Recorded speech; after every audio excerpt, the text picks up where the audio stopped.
এই দুইটা নিয়ে তারা জনগণের সামনে যায় ভোট যাবে, ভোট নয়, মানুষ তাদেরকে দুটা দিবে। বিএনপি যদি 1 বছরের সফলতা বলেন, তাদের দুইটা সফলতা, একটা হলো চাঁদাবাজি আর একটা হলো মামলাবাজি। এই দুইটা ছাড়া তাদের কপালে আর কোনো সফলতা নাই। আওয়ামী লীগের নাকি মামলা তুলে নেওয়া হবে,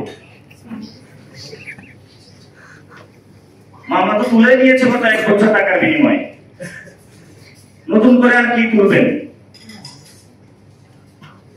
বিএনপি গত 1 বছরে যে মামলা বাণিজ্য করেছে সেগুলো স্বীকৃতি মির্জা ফখরুল দিলেন, তাদেরকে জায়েজ করে নিলেন। আওয়ামী লীগের যারা রয়েছেন, মন্ত্রী এমপি থেকে শুরু করে সন্ত্রাসী, সকলকে প্রথমে বললেন, তার বিরুদ্ধে যায় বাসায় বললেন তোরে মামলা দিব। বললো ভাই কিছু টাকা দিয়ে দিয়েন না, ঠিক আছে দাও, আগামী ইলেকশনটা ভালো করতে পারবো। তারপর আবার তার মামলা দিল, মামলা দেওয়ার পরে ইজাহারভুক্ত হবে বললো আরো কিছু টাকা দেন, ইলেকশন ফান্ডটা আর একটু বাড়াইল। তারপরে তারা আবার থানায় দিল, থানায় দেওয়ার পরে এখানে 2 ভাগ হলো। বিএনপি পন্থী যে আইনজীবী, সে আবার নতুন ভাগ বসাইলো, আরে ভাই আমি আইনজীবী হলে আমিও তো ইলেকশন করবো, আমার ফান্ড করি।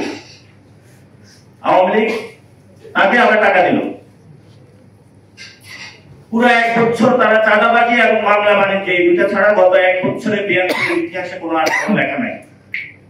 বিএনপি যদি 1 বছরের সফলতা বলেন, তাদের দুইটা সফলতা, একটা হলো চাঁদাবাজি আর একটা হলো মামলাবাজি। এই দুইটা ছাড়া তাদের কপালে আর কোনো সফলতা নাই। এই দুইটা নিয়ে তারা জনগণের সামনে যায় ভোট যাবে, ভোট নয়, মানুষ তাদেরকে দুটা দিবে। আমাদের যে রাজনৈতিক দলগুলো রয়েছে, রাজনৈতিক দলগুলোর মধ্যে আমরা একটু বিভাজন দেখতে পাচ্ছি, কিন্তু বাংলাদেশের সার্বভৌম গণতন্ত্র অখণ্ডতা রক্ষা করার জন্য বর্তমান যে পরিস্থিতি রয়েছে, এই পরিস্থিতিতে সকল দল একসাথে হতে হবে। সকল দল একসাথে যদি ঐক্যবদ্ধভাবে বাংলাদেশকে রক্ষা না করে, তাহলে বাংলাদেশের ভবিষ্যৎ দুর্গতি রয়েছে।